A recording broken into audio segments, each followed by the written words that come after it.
Salut, c'est GL Kago. Alors aujourd'hui, on va à la rencontre de Just Louis.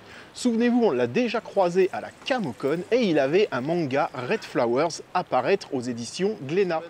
Moi c'est Louis, dessinateur de manga depuis maintenant 4 ans.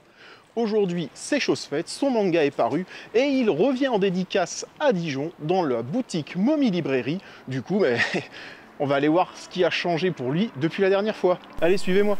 Vous trouverez Momi Librairie rue des Gaudrans à Dijon.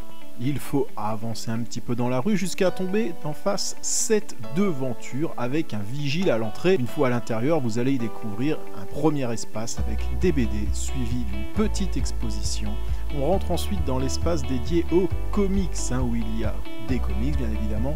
Vous avez aussi un petit coin figurines et regardez qui se cache là. Vient ensuite le pôle manga, peut-être le plus impressionnant du magasin.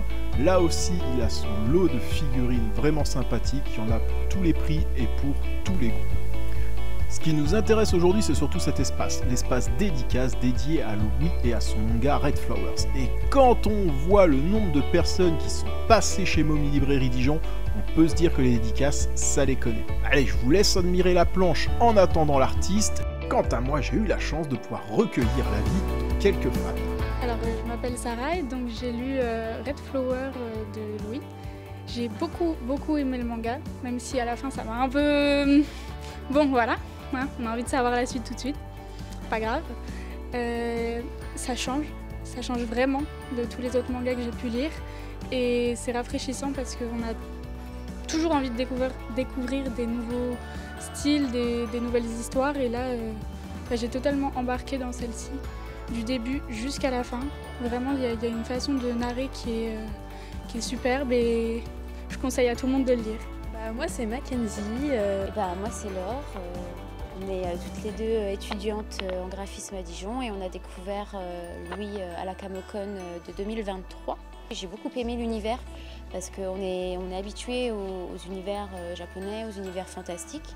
Mais les univers africains basés sur les légendes de là-bas, on ne connaît pas encore. Quand on lit pas forcément le tome et qu'on regarde la première page de couverture, qu'on voit qu'il y a un garçon ou une fille qui nous ressemble, ça fait un peu de bien. Et on se sent un peu représenté et se dire qu'il y a toute l'histoire aussi derrière parce que la culture, toute la spiritualité derrière, etc. C'est important de faire découvrir au monde.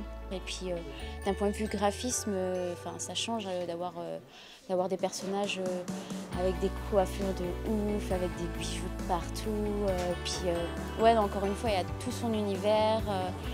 Ça se passe dans la jungle, c'est vraiment sympa. J'ai vu que l'univers changeait totalement des univers qu'on a l'habitude de voir, tout cet univers japonais, et puis même les shonen neketsu vraiment, et tout ce qu'on a l'habitude et qu'on aime voir, ça change totalement.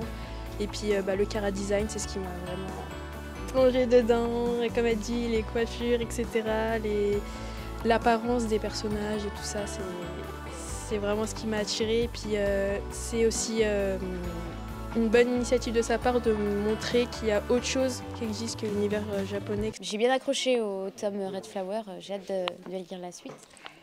Et voilà, je vous l'avais dit, il est ici, Louis est là. Louis est là. Bonjour. Salut. Ça me fait franchement plaisir de te revoir. Merci d'être venu. Je te suis sur les réseaux et je trouve que ça a quand même son petit succès, Red Flowers, mine de rien. Merci, ça commence bien, mais ça du coup je pense que c'est surtout toute la communauté qui s'est construite avec moi au fur et à mesure de mes histoires courtes, de mon auto-édition, toutes les années que j'ai passées en convention. C'est surtout eux qui ont boosté la série à son début, qu'on a fait un si bon lancement avec les nains. Je pense que c'est ça qui a joué. Parce qu'on peut juger, entre guillemets, de ton succès par rapport à toutes les dates que tu fais. Je veux dire, n'ayons pas peur des mots. N'ayons pas peur des mots. Non, ça commence bien. Mais c'est vrai que du coup, moi, j'étais très présent en convention. J'ai fait presque une date par week-end depuis aussi 2 ans. Puis cette année, je voyage. Et donc, ça commence à prendre une ampleur et c'est cool. Parce que tu as fait les îles, Voilà, on a fait la Réunion, là je vais faire la Martinique, la Grèce, et puis après bien sûr... La Grèce ? La Grèce, ils m'ont invité aussi, mais c'est un public plus anglophone. Donc à la Camo, moi j'avais acheté Red Flower Story, donc en 2 tomes. Alors, explique-nous un peu la différence entre Red Flower Story et Red Flower. Red Flower Story, ce sont des histoires courtes, ce sont des one-shots inspirés donc de contes, de légendes ouest-africaines. Et en fait, chaque chapitre, tu as un personnage différent de ma tribu. Chaque chapitre, tu vas suivre une histoire avec un thème différent.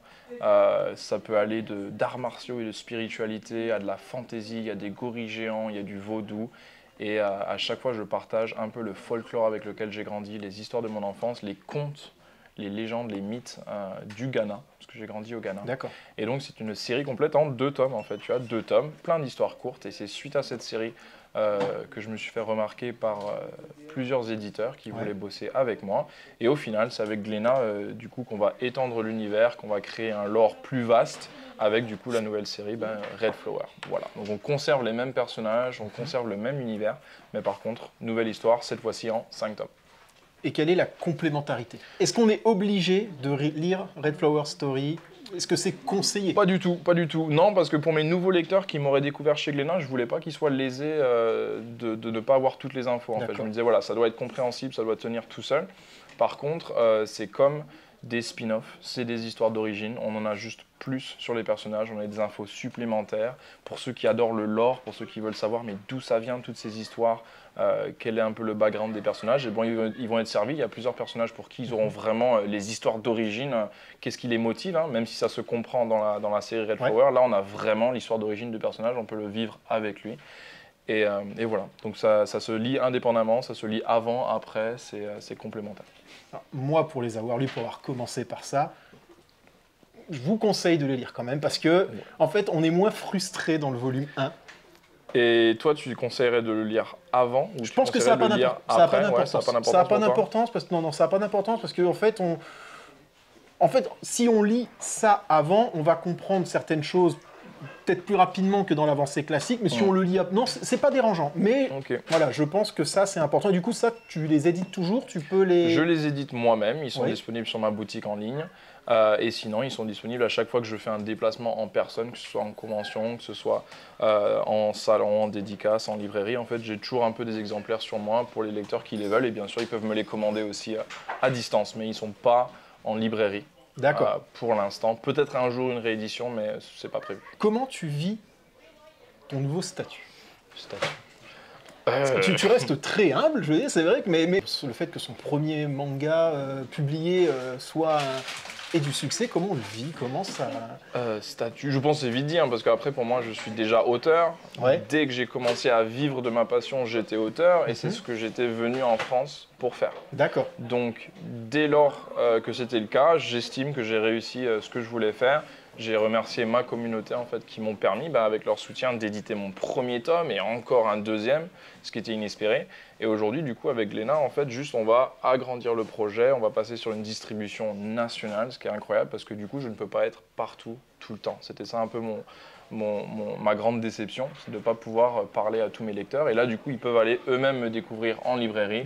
Toute la logistique de ça va être prise en charge. Et donc, c'est un peu un rêve fiévreux. Ça va très vite. Hein. Je suis en librairie tout le temps, je suis en dédicace tous les week-ends. Donc, c'est un rythme effréné.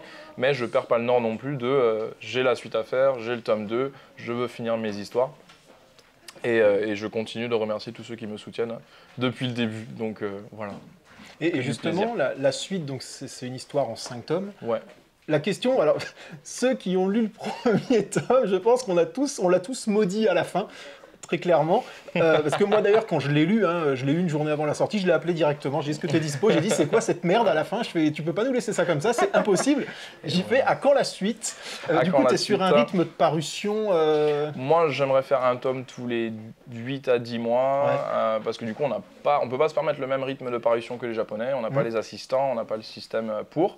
Et puis aussi, parce que voilà, je suis très présent en dédicace, c'est aussi beaucoup de temps investi pour la promotion de l'œuvre, pour la rencontre des lecteurs, ce qui fait forcément que j'ai pas le temps de bosser autant que j'aimerais.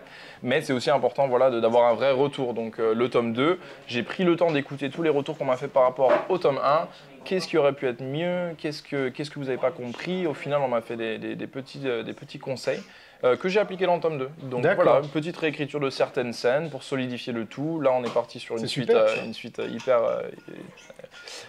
bien shadée. Et voilà, il manque plus qu'à dessiner la suite. En tout cas, l'histoire est déjà écrite jusqu'au tome 5. Donc j'ai déjà le découpage des 5 tomes, on va dire, en termes de qu'est-ce qui se passe dans quel tome. Et il me manque juste le découpage, le storyboard de chaque scène individuelle, comment faire ressortir tel côté de la série ou quoi. Et là, tu peux pas nous lâcher un petit truc sur la saison 2? Un petit truc. La saison 2, on dirait. Oui, excuse-moi. On dirait du Netflix. Oui, non, mais ça peut être la saison 2. Qu'est-ce que je peux te pas lâcher? un petit truc là, histoire de... Attendez-vous à voir beaucoup de. Non. Et ben voilà, on attendra comme tout le monde et puis c'est tout. Attendez-vous, voilà, attendez-vous. C'est ce qu'on va dire. Attendez-vous. Et tout à l'heure, je t'entendais parler, c'est vrai que c'est un univers qui est très vaste, qui est très riche, qui a énormément de personnages. Et tu parlais du coup que tu aimerais bien dans un futur faire des collaborations pour travailler sur des spin-offs du coup. Oui. Mon rêve, je pense, mon but à moi, c'est de raconter autant d'histoires que possible. J'adore raconter, j'adore la narration, j'adore la mise en scène. Et le dessin, au final, c'est un outil de travail, c'est mon métier, mais c'est pas ce que je veux vraiment faire tous les temps. C'est très chronophage, c'est un peu ingrat comme travail, c'est fatigant, ça prend beaucoup de temps, tant que je n'ai pas pour raconter au final. Donc le but, je pense, c'est de m'associer avec des artistes talentueux. Et donc le premier test, je l'ai fait récemment donc, sur cette série. J'ai travaillé avec un super pote à moi qui s'appelle Maxime, avec qui j'ai fait un chapitre, un spin-off sur le roi, personnage qu'on rencontre dans ma série, et qui raconte sa jeunesse. Donc je reste vraiment dans mes spin-offs, mes histoires d'origine, on reste dans le même univers, mais en fait son style de dessin me permet de faire ressortir d'autres éléments de l'histoire. C'est un dessin beaucoup plus adulte, beaucoup plus chargé, graphiquement très intéressant. Et donc voilà, c'était un test très concluant, que moi j'ai beaucoup aimé comme exercice, et donc le but à terme, c'est vraiment de bosser avec plein d'artistes, de m'associer avec des gens qui sauront faire ressortir des côtés de mes histoires que peut-être je ne peux pas moi-même parce que j'ai pas le style graphique pour le faire ou que je n'ai simplement pas le temps d'exploiter parce que je suis déjà occupé sur une série qui me prend déjà pas mal de temps, mais j'en ai d'autres que j'aimerais raconter à mes lecteurs. En fait. Et là, du coup, toi, dans ta tête, il y a déjà des choses qui ont germé sur des personnages? Au moins 3000. Au moins 3000 histoires. Donc, il y a déjà... à chaque fois que j'écrivais un nouveau personnage dans Red Flower, forcément, je me disais, je me faisais son histoire. Elle ne mérite pas toutes d'être racontée parce que ce qu'il faut aussi, c'est de l'originalité. Il faut traiter des sujets peut-être qui n'existent pas encore. Mais il y a des personnages vraiment qui méritent un chapitre. Je ne veux pas faire des séries sur chaque personnage, mais il y a des personnages qui méritent un chapitre sur eux, rien que pour expliquer d'où ils viennent, quelle a été leur aventure, quel a été leur thème, qu'est-ce qu'ils font là, parce qu'ils sont hyper intéressants. Et des lecteurs qui me demandent des personnages aussi. C'est ça qui est intéressant. Et d'ailleurs, c'est de là d'où vient le tome 2. C'est que j'ai des lecteurs qui m'ont dit, voilà, le sorcier, on veut son histoire d'origine, on l'adore, on veut savoir d'où il vient, et donc j'ai fait son histoire d'origine. Aujourd'hui, j'ai des nouveaux personnages en fait, que j'aimerais développer en histoire courte. Et puis à terme aussi, d'autres personnages dans des univers qui n'ont rien à voir. D'accord. Et je t'entendais aussi dire que tu te projettes loin. Oui, toi, tu te projettes très loin. Et tu as vraiment envie de parler d'autres univers, en fait. Ouais. J'ai commencé par quelque chose qui était proche de mon cœur. On va parler des contes, des légendes ouest-africaines. J'ai grandi en Afrique, on m'a raconté des histoires, la musicalité. J'ai voulu raconter ça pour commencer parce que c'est ce que je connais, c'est un sujet que je maîtrise. Quand je continue sur d'autres univers, je vais parler d'autres choses. J'adore la question de l'intelligence artificielle. Et en plus, tu sens ma frustration, on est en plein dedans. Ça. Et là, je me dis, je suis coincé sur une série, j'ai envie de parler de ça, on est en train de le vivre tous, l'arrivée de l'intelligence artificielle. Depuis quelques temps, je pensais vraiment pas qu'elle allait arriver avant que je puisse en parler. D'accord, ok. Et donc là, je me dis, j'aurais dû le faire. Donc, le but, voilà, j'adore l'intelligence artificielle. Ceux qui me connaissent de avant Red Flower ont déjà vu ma petite série Molly et Lucas. Je dessine aussi des robots, j'aime parler de technologie, j'aime parler de sujets un peu comme ça. Ça, les robots, ça me parle. J'ai de la post-apo de prévu. Plein de thèmes, plein de sujets, et à chaque fois, je suis sûr que ça va plaire aux lecteurs, donc j'ai hâte de le faire avec autant d'artistes que possible. Eh bien, écoute, c'est beaucoup de projets, beaucoup de beaux projets. Au moins 3000, c'est le slogan. Est-ce que tu as un effet communautaire par rapport à Red Flowers? J'ai été chanceux pour jouir de plusieurs effets communautaires. On va dire déjà, il y a la communauté qui m'a soutenu dès le début. Il y a il y a la communauté de l'auto-édition, Ouais. de ceux qui veulent se publier tout seuls, de ceux qui adorent le manga indépendant, le manga de création, les auteurs indépendants. Donc déjà, j'ai eu pas mal de chance avec cette communauté-là. Il y a aussi la communauté qui aime les contes africains, les histoires afrocentriques, qui aiment ce genre de récits, donc qui me soutiennent à fond.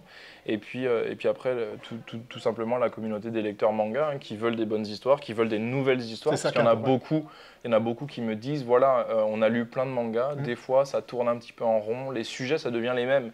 Culturellement, je le comprends. En fait, moi aussi, j'ai lu plein de mangas, je me dis, bon, ça, c'est la culture japonaise. Et on la connaît, on la vit depuis des années avec le manga. Aujourd'hui, ce qui est super intéressant dans le manga français, dans le manga de création, dans le manga africain avec le mien, c'est qu'on découvre des nouvelles cultures. Là, on est à la rencontre de nouveaux personnages, de nouveaux enjeux, de nouvelles Surtout sur la dernière page. Ouais. Voilà, donc lisez le tome. Lisez le tome. Voilà. Mais voilà, donc oui, j'ai eu beaucoup d'aide. Il y a beaucoup de gens qui ont soutenu le projet. Et j'espère que ça va continuer comme ça. Eh bien écoute, impeccable. Merci bien. J'espère que cette interview vous aura plu. Merci à toi. Longue vie hein, à Red Flowers, longue vie à tes projets. En attendant le tome 2, hein, vous connaissez la chanson, n'oubliez pas, plus d'abonnés. C'est plus d'impact.